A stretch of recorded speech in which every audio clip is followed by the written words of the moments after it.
guys, வணக்கம் welcome back to அம்மா பொண்ணு சேனல். இன்றைக்கி என்ன வீடியோ அப்படின்னு பார்த்தீங்கன்னா, ரொம்பவே ஒரு முக்கியமான அக்கேஷனுக்காக ஒரு முக்கியமான விஷயம் செய்ய போகிறேன். கணேச சதுர்த்தி வந்துருச்சு, ஆல்மோஸ்ட் நெருங்கிடுச்சு. ஸோ அவருக்கு பிடிச்ச மாதிரி நிறையா ஸ்வீட்ஸ் அண்ட் பலகாரம் நான் நிறைய செஞ்சு போட போகிறேன். இந்த மாதிரி இன்ட்ரெஸ்டிங் வீடியோஸ் பிடிக்கும் அப்படின்னா நம்ம சேனலை தொடர்ந்து ஃபாலோ பண்ணி சப்போர்ட் பண்ணுங்கள். அந்த வகையில் அவருக்கு ரொம்ப பிடிச்ச பிடி கொழுக்கட்டை ஆல்ரெடி நான் உங்களுக்கு ரெசிபி ஷேர் பண்ணியிருப்பேன். அந்த வீடியோ கீழே அட்டாச் பண்ணுறேன். கண்டிப்பாக ஃப்ரீ டைம் இருக்கும்போது செக் அவுட் பண்ணி பார்த்துட்டு செஞ்சு பார்த்துட்டு எப்படி இருக்குன்னு சொல்லுங்கள். அந்த வகையில் இன்றைக்குமே ஒரு கொழுக்கட்டை தான் செஞ்சுருந்தேன். பூரண கொழுக்கட்டை செம சூப்பராக வந்திருந்தது. இதுக்கு வந்து அரிசி மாவு மட்டும் நீங்கள் ரெடி பண்ணி வச்சுக்கோங்க. இல்லை கொழுக்கட்டை மாவு கடையில் இருந்தாலும் கடையில் வாங்கி யூஸ் பண்ணுங்கள், இல்லை வீட்டில் இருந்தாலும் அதை யூஸ் பண்ணிக்கலாம். நான் 2 கப் எடுத்து அதை வந்து ஒரு மிக்சிங் பவுலில் போட்டுக்கிறேன்.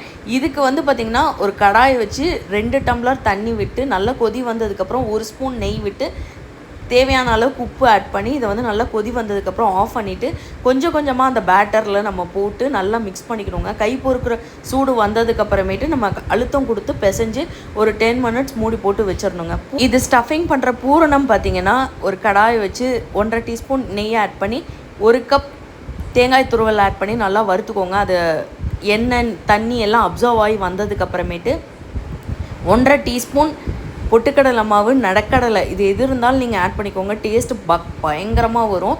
3 டேபிள் ஸ்பூன் எள்ளு ஆட் பண்ணியிருக்கேன். ஒயிட் கலர் எள்ளு இருந்தாலும் ஆட் பண்ணிக்கோங்க, கருப்பு கலர் இருந்தாலும் ஆட் பண்ணிக்கோங்க. நல்லா வறுத்துட்டு நல்லா ஒரு 5 மினிட்ஸ் மீடியமில் வச்சு வருங்க. நல்லா மணம் வந்ததுக்கப்புறமேட்டு கொஞ்சோண்டு ஏலக்காய் போட்டுட்டு நம்ம மிக்ஸி ஜார் கம்ப்ளீட்டாக கூல் டவுன் ஆனோன்னா மிக்ஸி ஜாரில் ட்ரான்ஸ்ஃபர் பண்ணி நம்ம அரைச்சிட்டு வந்தோம். அது குறைன்னு அரைச்சா ஓகே தான்.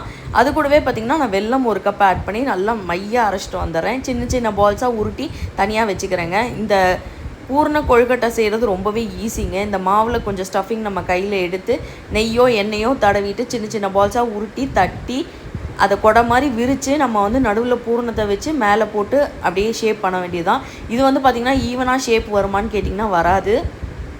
ஒன்று ஒரு மாதிரி தான் இருக்கும். பட் டேஸ்ட் வந்து காம்ப்ரமைஸே பண்ணிக்க முடியாது. செம சூப்பராக வந்துருந்தது. இட்லி தட்லேயோ இல்லை ஸ்டீமர்லேயோ நீங்கள் வந்து ஆயிலோ எண்ணெயோ நெய்யோ எது வேணாலும் தடவி அதை வந்து நம்ம 15 to 20 மினிட்ஸ் வேக வைக்கணுங்க. கம்ப்ளீட்டாக வேகணும்.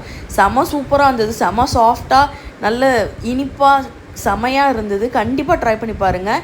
இனிப்பு பூரண கொழுக்கட்டை ரெடிங்க. செம சூப்பராக இருந்தது, சாஃப்டாக இருந்தது. எனக்கு ரொம்பவே பிடிக்கும் இந்த மாதிரி கொழுக்கட்டை செய்கிறது. யாரெல்லாம் அவங்க வீட்டில் கொழுக்கட்டை செய்வீங்க அப்படிங்கிறத கண்டிப்பாக கமெண்ட் செக்ஷனில் சொல்லுங்கள். இல்லை இதை பார்த்துட்டு ஈஸியாக இருக்குது கண்டிப்பாக செய்ய போகிறேன் அப்படின்னாலும் கண்டிப்பாக கமெண்ட் செக்ஷனில் சொல்லுங்கள். நான் பார்த்திங்கன்னா இதுக்கு முன்னாடி ராகி பிடி கொழுக்கட்டை போட்டிருந்தேன். அந்த இந்த வீடியோ கீழே அட்டாச் பண்ணுறேன். கண்டிப்பாக ஃப்ரீ டைம் இருக்கும்போது செக் அவுட் பண்ணி பாருங்கள். செம சூப்பராக வந்திருந்தது. இந்த வருஷம் கணேச சதுர்த்திக்கு நிறையா செஞ்சு அசத்தி போட போகிறேன். தொடர்ந்து ஃபாலோ பண்ணி சப்போர்ட் பண்ணுங்கள்.